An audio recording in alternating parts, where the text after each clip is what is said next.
देखिए, जब अगर हम 12th की बात करते हैं, क्लास 12th में सबसे पहले आपको हम बता दें कि इसका सिलेबस जो है वो हम आपको पीडीएफ भेज देंगे, और जब कोचिंग खुल जाएगा तो हम इसका हार्ड कॉपी आपको दे देंगे। तब तक के लिए हम उसका पीडीएफ जो है सो आपको भेज देंगे, सॉफ्ट कॉपी आप देख लीजिए। क्लास 12th की अगर हम बात करें तो इसमें आपको टोटल 14 को चैप्टर पढ़ना है, 14 चैप्टर पढ़ना है। पहले 15 चैप्टर पढ़ना था, इसमें टोटल 15 था। तो एक चैप्टर जो आखिरी वाला था कम्युनिकेशन सिस्टम, संचार व्यवस्था, उसको हटा दिया तो टोटल चैप्टर हुआ 14। सबसे पहले प्रभु का नाम लिया जाए। जय माता दी, सब बच्चों का कल्याण हो ना।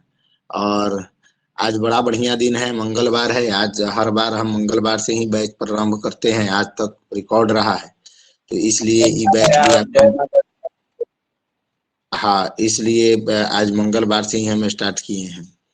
तो प्रभु आप सबकी रक्षा करें और सबका, हाँ, सबका कल्याण करें। आप लोग अपनी जिंदगी में, जीवन में तरक्की और बरकत करें, इसी आशा के साथ हम लोग स्टार्ट किए हैं। देखिए, क्लास 12th में चैप्टर 14 जो है, इसमें 14 को टोटल चैप्टर पढ़ना है। इसमें से जो पहले 15 पढ़ना था, तो एक चैप्टर जो था वो हटा दिया, कम्युनिकेशन सिस्टम कहते हैं उस संचार व्यवस्था, उसको हटा दिया। तो अब रह गया टोटल 14 को। 14 चैप्टर में 2 बुक है। फर्स्ट बुक में आपको 1 से 8 चैप्टर है। सेकेंड बुक में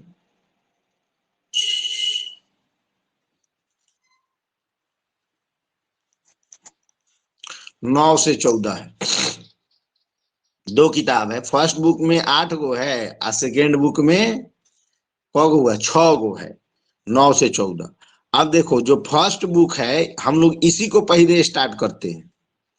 होता क्या है कि लोग कहता है कि नहीं, पहले जो जनरली मोतिहारी में जो ट्रेंड चलता है वो हम तुमको समझा देते हैं। देखो, पहले लोग स्टार्ट करेगा सेकेंड बुक में। सेकेंड बुक के 9 और 10 चैप्टर तुम्हारा ऑप्टिक्स है, उससे स्टार्ट करेगा। और 9 और 10 ऑप्टिक्स है, और वहां पे तुमको स्टार्ट करेगा, चूंकि वो लाइट चैप्टर जो है आसान है, तुम लोग पढ़ा है, तुम लोगों को खूब समझ में आएगा। लाइट अभी 10th में पढ़ा है तो तुम्हारे लिए बड़ी आसान चैप्टर हो जाता है। तो कभी भी पढ़ोगे तो तुमको समझ में आएगा, क्योंकि सब पढ़ के आए हो 10th में। 10th में तो खूब बोर्ड के डर से खूब पढ़ते हो, तो उसमें खूब पढ़े हो, तो तुमको खूब समझ में आ जाता है लाइट। लेकिन हम जो है वैसा कोई ट्रेंड नहीं रखते हैं। वो क्या करते हैं कि 9-10 पढ़ाएंगे, फिर उसके बाद 5-7 पढ़ाएंगे, 1-2 पढ़ाएंगे, जो भी है। हमारा वो ट्रेंड नहीं है। हमारा सिंपल सा लॉजिक है कि हम चैप्टर नंबर 1 से स्टार्ट करेंगे, और 1, 2, 3, 4 ऐसे करके पढ़ाते जाएंगे, और लास्ट में जाके आपको 14 को चैप्टर कंप्लीट करवा देंगे।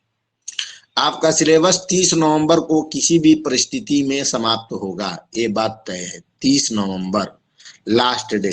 आप अभी भी लिख सकते हैं, लास्ट डे ऑफ 12, 30 नवंबर 2022। इसके पहले समाप्त हो गया या 30 नवंबर को समाप्त हो गया। इससे 2 दिन पहले भी हो सकता है या 30 नवंबर को होगा। एकदम ये बात तय है। अब दूसरी बात कि आप लोग 11th में जो भी किए वो किए। चलिए, जो 11th में आपने नहीं पढ़ा, कम पढ़ा, ज्यादा पढ़ा, आपने आलस करा, जो भी किया, वो सारी बातें कल की थी। आज जब रेस स्टार्ट होता है ना, जब दौड़ स्टार्ट होती है, तो उस समय टाइम सेट किया जाता है। और आज जो आप टाइम सेट कर रहे हैं ना, ये टाइम आपने 0 पे सेट कर दिया है। ऐसा मान लीजिए, आपने जो टाइम सेट किया है वो टाइम आपका 0 पर आज सेट हो गया। अब यहां से रेस स्टार्ट हो रही है। सब लोग इस जगह पे अब खड़े हैं 0 पे। अब यहां से रेस स्टार्ट हो रही है। अब देखना है कि कौन आगे भागता है, और सारे लोग एक पैदान पर खड़े हैं। अब इस जगह पे कोई ये नहीं कह सकता है कि सर हमको ये चीज नहीं है, वो चीज नहीं। सारे लोग यहाँ पे खड़े हैं। आज क्लास में 24 को लोग इंटर कर रहे हैं। 24 लोग हैं, 40 में 40 इनरोल है, जिसमें 24 लोग। तो आप लोग का टाइम सेट हो चुका है 0 पर। यहां से अब रेस लगाना है आप। और बेटा जान लो, 12th एक ऐसा मार्क्स है जो आपके पूरी जिंदगी आपके पीछे रहेगा। 10th 12th और फाइनली जो ग्रेजुएशन, तो ये आपका पीछा छोड़ने वाला नहीं है। तो आपके लिए ये बहुत बड़ी एक अपॉर्चुनिटी है कि आप यहाँ से दौड़ रहे हैं। तो एक बात आपको हम आज कंफर्म करना चाहते हैं कि देखिए, आप मन लगा के पढ़िए। हम एक एक बात, ऐसा नहीं है कि हम सिर्फ वही पढ़ाएंगे जो एग्जाम में आएगा, वैसा नहीं होता है। हम वो सारी चीजें पढ़ाते हैं, A to Z कॉन्सेप्ट आपको देते हैं। हाँ, अगर एग्जाम पास करना हो तो वो अलग चीज है, वो तो ऐसे भी पास कर दीजिए। A to Z कॉन्सेप्ट आपको देंगे कि 12th का कोई भी चीज आपसे छूटेगा नहीं। आप हमारा प्रीवियस नोट्स भी उठा के देख लीजिएगा, या आप जो बना के देखेंगे, बनाएंगे, वो नोट्स भी उठा के देख लीजिएगा। सबसे रिच नोट्स होगा पूरे शहर में, इस बात की गारंटी। आप कंपेयर कर लीजिएगा, कहने सुनने वाली बात नहीं। तो यहां से हम स्टार्ट कर रहे हैं। तो अभी तक जो बातें हुई सो हुई। अभी से आप लोग अपने आप को एनर्जेटिक महसूस करिए। अभी से आप लोग ये ठान लीजिए कि आप जो करने जा रहे हैं वो होगा, और वो पूरा करके आप लोग रहेंगे। तो चलिए हम लोग स्टार्ट करते हैं, ईश्वर का नाम लेके। पहले चैप्टर से, एकदम चैप्टर नंबर 1 से यहाँ पे आते हैं। फर्स्ट बुक का चैप्टर नंबर 1। सभी लोगों को कहेंगे कि क्लासेस जब भी स्टार्ट हो रही है, अभी स्टार्ट हो गई, तो आप लोग 1 से 2 दिन 3 दिन में एनसीईआरटी बुक ले लीजिए। क्योंकि एनसीईआरटी बुक से हम सिलेबस कवर करवाते हैं, एनसीईआरटी बुक का ही हम न्यूमेरिकल बनवाते हैं। तो आप लोग एक एक चीज जो है इसका एनसीईआरटी से कवर किया जाएगा। तो एनसीईआरटी के सारे एग्जाम्पल एक्सरसाइज सॉल्व होते हैं। तो आपके पास बुक होना चाहिए, बुक आप ले लीजिए एनसीईआरटी की। एनसीईआरटी में 2 बुक जैसे हमने बताया, पार्ट 1 पार्ट 2। तो आप पार्ट 1 लीजिएगा, पार्ट 2 अभी मत लीजिएगा। तो पार्ट 1 बुक जो है सो आप लोग ले लीजिए, पार्ट 2 जो है बाद में लीजिएगा। चलिए अभी स्टार्ट जो हम लोग कर रहे हैं,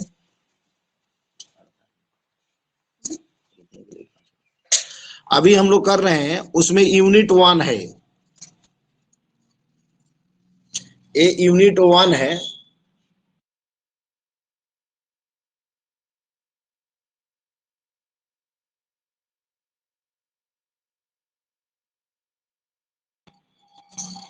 इसमें यूनिट 1 में आपका 2 चैप्टर है, चैप्टर 1 और चैप्टर 2।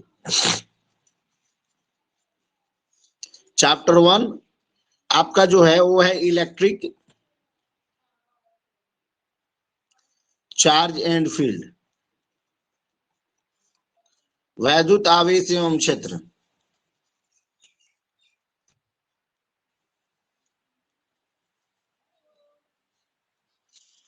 और जो चैप्टर 2 है वह है electrostatics potential, electric potential and capacitance,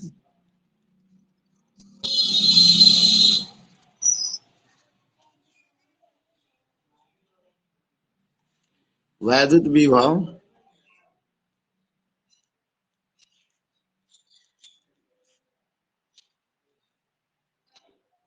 और ये पूरा का पूरा आपका यूनिट 1 में आता है, जिस यूनिट का नाम है इलेक्ट्रोस्टैटिक्स। इलेक्ट्रोस्टैटिक्स, वैद्युत स्थैतिकी।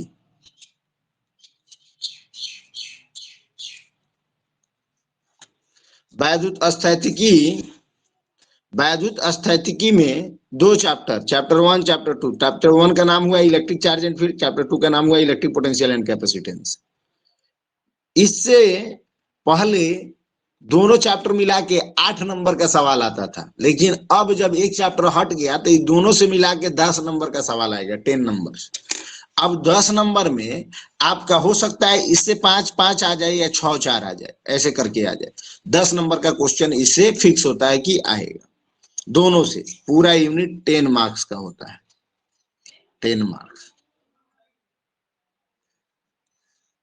तो हम यहां से स्टार्ट करेंगे, और ये आपके बेसिक कॉन्सेप्ट से जुड़ा हुआ है। तो चलिए एकदम शुरू से करते हैं। आपने इसको 10th में पढ़ा भी नहीं है, ये आपके लिए एकदम नया है, तो इससे घबराना नहीं है। और ये चैप्टर ऐसा है जिसमें वेक्टर के बेसिक कॉन्सेप्ट्स के यूज होते हैं, वेक्टर का यूज होगा। इसके बाद में फिर आपको कहीं वेक्टर मिलने वाला नहीं है, फर्स्ट चैप्टर में ही आपको वेक्टर मिलेगा। उसके बाद कोई भी फिजिकल क्वांटिटी आप, और फिर मैग्नेटिज्म में थोड़ी देर के लिए वेक्टर मिलेगा। उसके बाद पूरे 12th में वेक्टर आपको नहीं मिलने वाला है। लोग लाइट क्यों स्टार्ट करता है कि लाइट स्केलर क्वांटिटी है, आसान है, उसमें वेक्टर के कॉन्सेप्ट नहीं यूज होंगे। लड़का अगर 11 नहीं भी पढ़ा है तो नहीं डरेगा, लेकिन हमारे साथ वो चीज नहीं है, हम 12th स्टार्ट करते हैं। चलिए ठीक है, बारी है, लड़का पहले ध्यान देगा तो समझ जाएगा। तो चलिए इसको स्टार्ट करते हैं। हम लोग एकदम बेसिक कॉन्सेप्ट से आते हैं। चैप्टर नंबर 1 नाम डालते हैं इलेक्ट्रिक चार्ज एंड फील्ड। आइए स्टार्ट।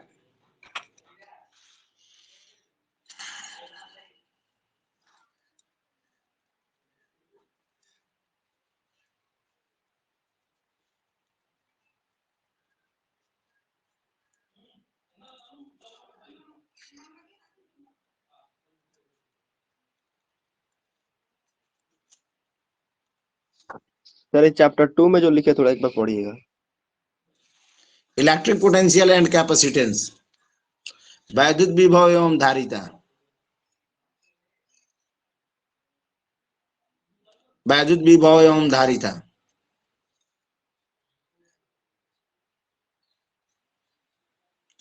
आज हम लोग जब यहाँ से स्टार्ट कर रहे हैं तो इसी में हम लोग पहला चीज अपना स्टार्ट करते हैं। पहला टॉपिक जो इस यूनिट का नाम है उसको लिखते हैं। यूनिट है हमारा इलेक्ट्रोस्टैटिक्स, वैद्युत स्थैतिकी। सर बुक में यूनिट कहाँ दिया है सर? बुक में नहीं देगा, सिलेबस में देगा, बुक में चैप्टर देता है। सर बोले हैं कि पीडीएफ भेजिएगा ना सबका। हाँ भेज देंगे, लेकिन तुम कॉपी पेन लेके नहीं बैठा है, घूम रहा है। इलेक्ट्रोस्टैटिक्स, वैद्युत स्थैतिकी क्या होता है इसको समझिए। सर थोड़ा कॉपिया को नीचे कीजिए ना।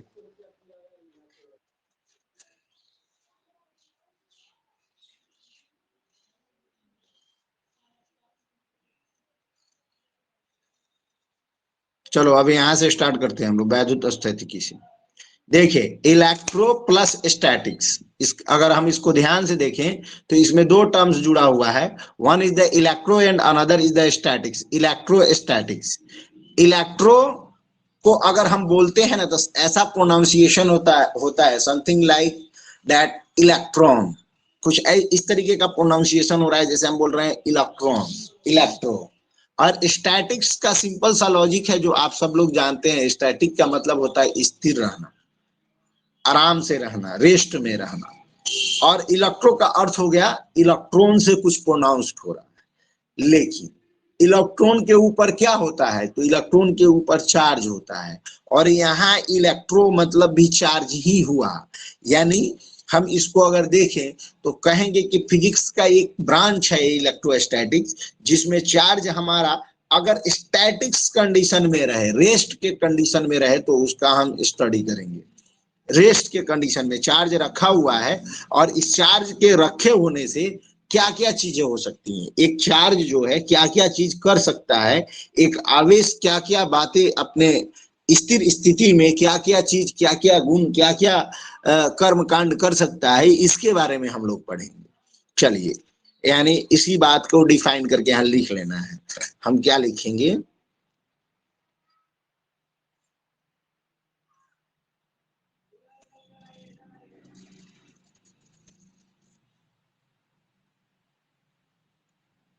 it is a branch of physics in which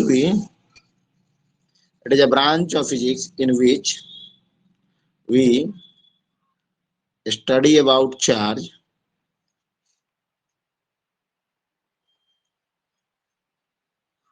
when it is in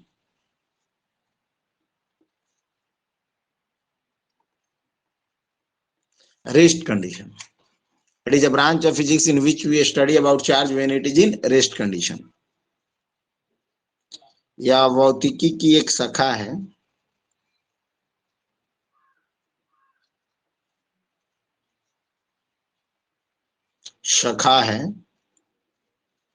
जिसमें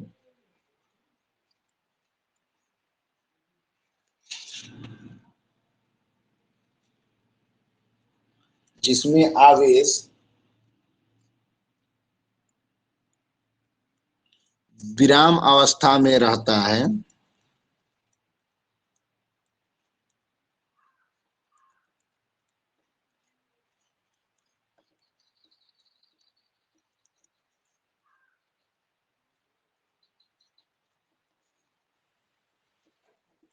विराम अवस्था में रहता है तो उसका अध्ययन करते हैं। यह भौतिकी की एक शाखा है जिसमें आवेश विराम अवस्था में रहता है तो उसका अध्ययन करते हैं। चार्ज जब किस कंडीशन में रहता है, रेस्ट के कंडीशन में रहता है, तो हम उसका स्टडी करते हैं। इलेक्ट्रोस्टैटिक्स में रेस्ट के कंडीशन में अब देखिए, अब इसमें तो सबसे पहला टेंशन ये हो गया कि ये चार्ज क्या होता है, आवेश होता क्या है। इससे अब स्टार्ट करते हैं। पेज को पलटे। Yes sir. देखिए, सर भाई एक खोलियो।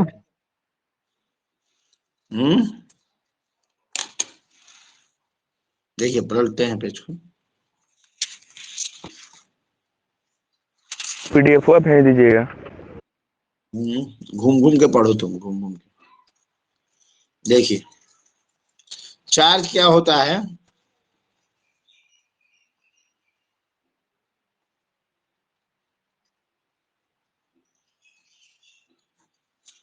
आवेश। देखिए, आवेश को समझने के लिए आपको कुछ इस तरीके से समझिए। आवेश जो है हर ऑब्जेक्ट के ऊपर में होता है, हम इसको कहीं से देते नहीं हैं, ये उसके अंदर में होता है। ये हर ऑब्जेक्ट का एक इंट्रिंसिक प्रॉपर्टी है। हर एक ऑब्जेक्ट का, हर एक ऑब्जेक्ट का एक इंट्रिंसिक मतलब मूल स्वाभाविक प्राकृतिक गुण है। जैसे आप एग्जाम्पल लिए होंगे कि आप एक कंघी को या पेन पेंसिल को अपने बाल से फ्रिक्शन कराते हैं, घर्षण कराते हैं, उसके बाद कागज के टुकड़े के पास लेकर जाते हैं तो देखते हैं कि कागज के छोटे छोटे टुकड़े उससे चिपकने लगते हैं। इसके पहले भी आप लेके गए, जब आप फ्रिक्शन नहीं कराए तब भी उसको उसके पास लेके गए थे, तो क्या चिपका था? नहीं चिपका था। लेकिन जब आपने फ्रिक्शन करा लिया और फ्रिक्शन करा के जब उसके पास गए तो उससे चिपकने लगा।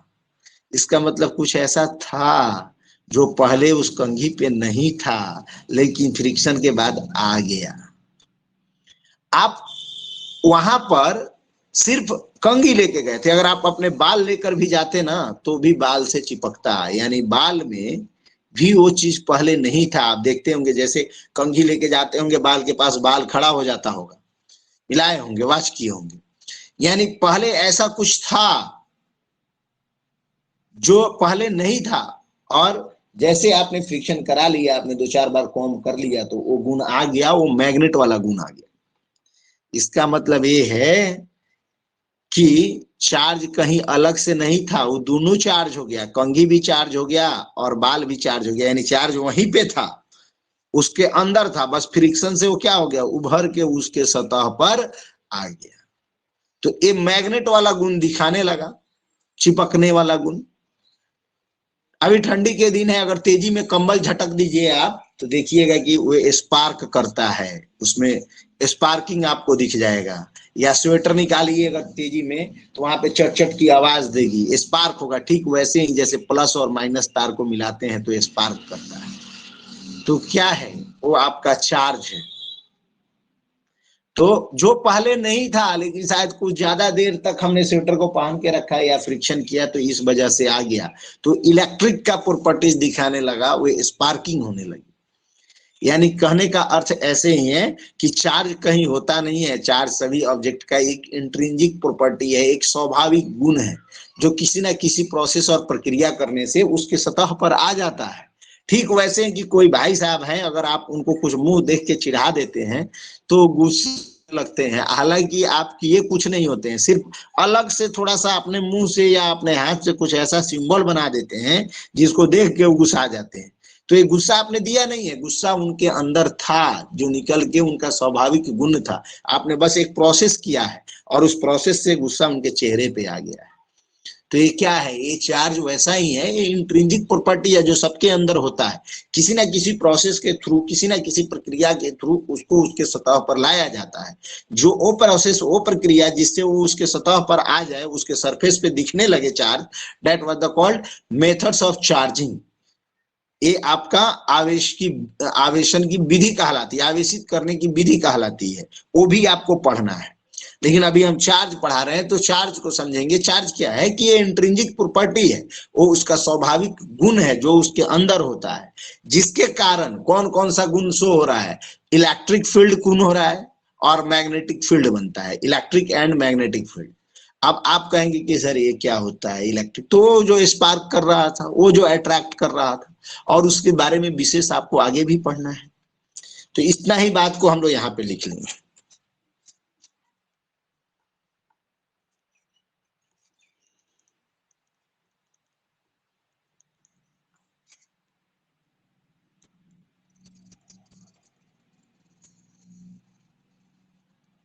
It is an intrinsic property of a body due to which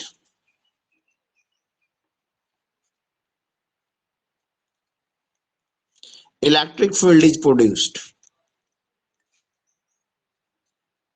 इस चैप्टर में दो चीज पढ़ना है, electric charge and electric field. तो अभी तो चार्ज पढ़ रहे हैं, लेकिन ये फील्ड जो है सो बाद में पढ़ेंगे, तो अभी सिर्फ लिख लेंगे, मतलब इलेक्ट्रिसिटी वाला गुण आ जाता है। हिंदी इसका लिखिए, इसको आगे बढ़ाते हैं।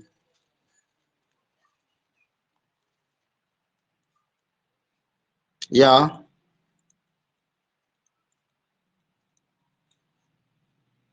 किसी भी वस्तु का इलेक्ट्रिक फील्ड इसके बाद क्या? इलेक्ट्रिक फील्ड इज प्रोड्यूस्ड, किसी भी वस्तु का मूल स्वाभाविक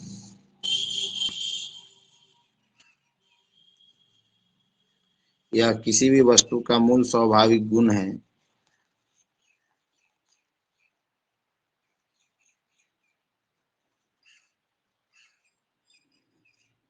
या किसी भी वस्तु का मूल स्वाभाविक गुण है जिसके कारण वह वैद्युत क्षेत्र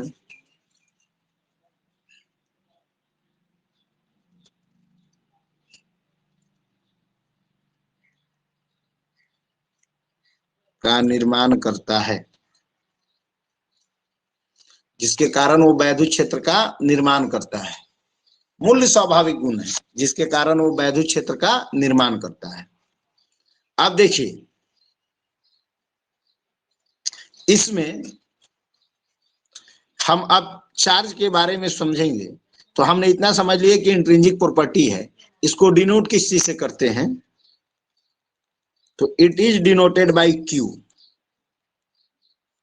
इसे क्यू से सूचित करते हैं, छोटा क्यू या बड़ा Q. It is denoted by Q.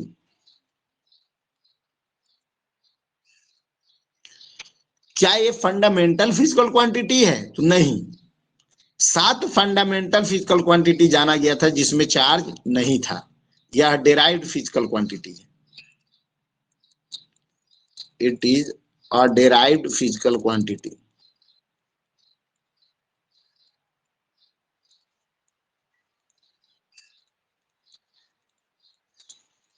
यह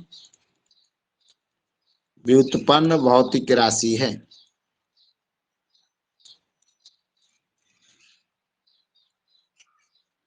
यह व्युत्पन्न भौतिक राशि है, डेराइव्ड फिजिकल क्वांटिटी है। क्यू से डिनोट होता है, डेराइव्ड है। क्या ये वेक्टर है? नहीं, चार्ज वेक्टर नहीं है, चार्ज स्केलर है।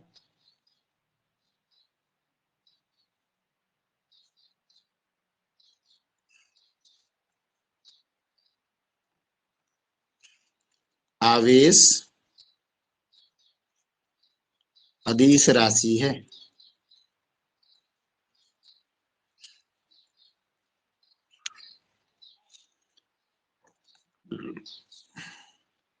स्केलर है। चार्ज का एसआई यूनिट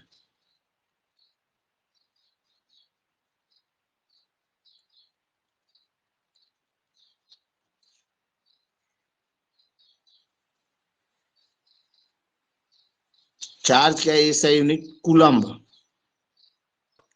सी से डिनोट करते हैं क्वांटिटी चार्ज है का। आए सर, स्केलर क्वांटिटी कैसे है मतलब? इसमें डायरेक्शन नहीं होता है, चार्ज में डायरेक्शन नहीं होता है। 10 कूलम या 20 कूलम होगा, 10 कूलम नॉर्थ या 10 कूलम साउथ नहीं होता है।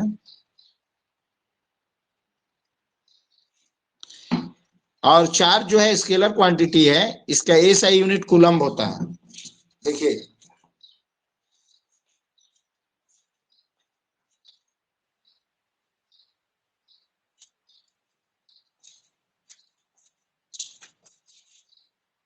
लिखिए सर। 1 मिनट रुकिए, पेन लेके आने दीजिए।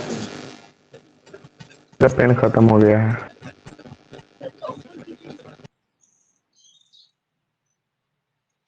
शिवम शिवम बोले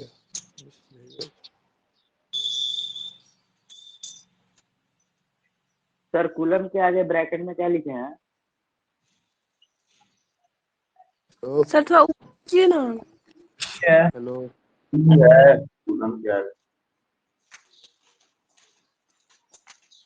अरे 2 मिनट में बतियाने लगे हैं। साफ क्लासरूम समझा है सब इसको। ऐसा यूनिट ऑफ चार्ज क्या होता है? कूलम्ब, सी से डिनोट होता है। CGS unit of charge. Coulomb एक साइंटिस्ट थे, उन्हीं के नाम पर ही रखा गया। आगे कूलम्ब्स लॉ भी पढ़ना है। CGS unit of charge, charge का सीजीएस मात्रक, आवेश का सीजीएस।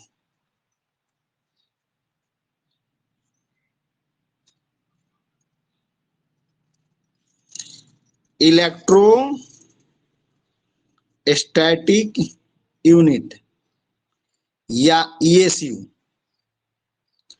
या स्टैट कूलम्ब। देखिए आवेश का सीजीएस मात्रक होता है, उसको बोलते हैं ईएसयू या स्टैट कूलम्ब। ईएसयू का मतलब हुआ इलेक्ट्रोस्टैटिक यूनिट, ईएसयू या स्टैट कूलम्ब। ईएसयू या स्टैट कूलम्ब, इस दोनों में रिलेशन होता है। आगे बताएंगे कि ये कि इसमें कितना स्टैट कूलम्ब होता है, अभी वो आगे डिफाइन करेंगे तो समझ में आएगा। फिलहाल इतना जानेंगे कि इसका एसआई यूनिट क्या होता है, कूलम्ब, और सीजीएस यूनिट ईएसयू होता है या स्टैट कूलम्ब होता है। Dimension of charge,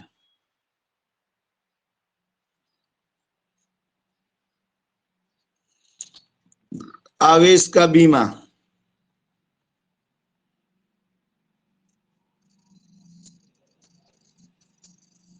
dimension of charge, आवेश का बीमा। इसको समझो, एक फॉर्मूला होता है जो तुम लोग 10th में पढ़ा है, वहां से हम लेके आते हैं। इलेक्ट्रिक करंट, वैद्युत धारा, I is equal to Q by T.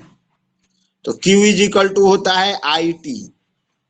I जो है ये इलेक्ट्रिक करंट है, इलेक्ट्रिक करंट, इसका डायमेंशन होता है ए और टाइम का होता है टी। तो चार्ज का डायमेंशन हो गया ए टी, या ए के जगह पर तुम आई भी लिखता है, आई टी।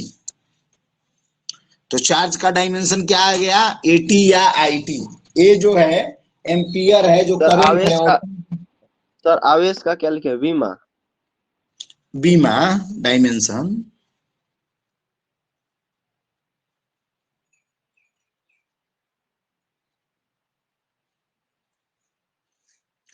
आया जी समझ में?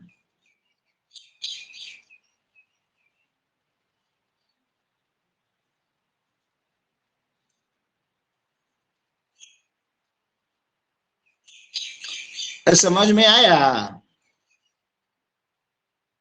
Yes sir. Yes sir.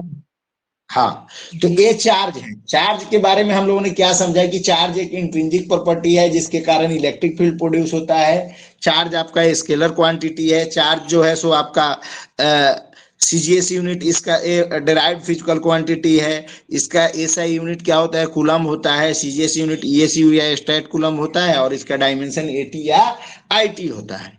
अब आता है इसके बाद मेथड्स ऑफ चार्जिंग की। कोई ऑब्जेक्ट है अगर ऐसे पड़ा हुआ है, मान लीजिए पेन ऐसे ही था, इसको चार्ज करना है तो कैसे चार्ज करेंगे? तो आप कहें कि सर इसको पकड़ के फ्रिक्शन करवा दिए हैं, तो इसके अलावा भी कुछ है कि केवल फ्रिक्शन करा के चार्ज करेंगे? तो नहीं, इसके अलावा भी एक दो मेथड्स होते हैं, यानी मेथड्स ऑफ चार्जिंग। लेकिन उसको आज के क्लास में नहीं देखेंगे, उसको नेक्स्ट क्लास में देखेंगे, कल के क्लास में देखेंगे। और आप सब लोग प्रयास करिए, बताइए अगर सबका क्लास खुल रहा है तो हम लोग भी कोशिश करेंगे कि अपना अपना क्लास खुला जाए और ऑफलाइन जल्दी से जल्दी पढ़ना स्टार्ट किया जाए। खुल रहा है।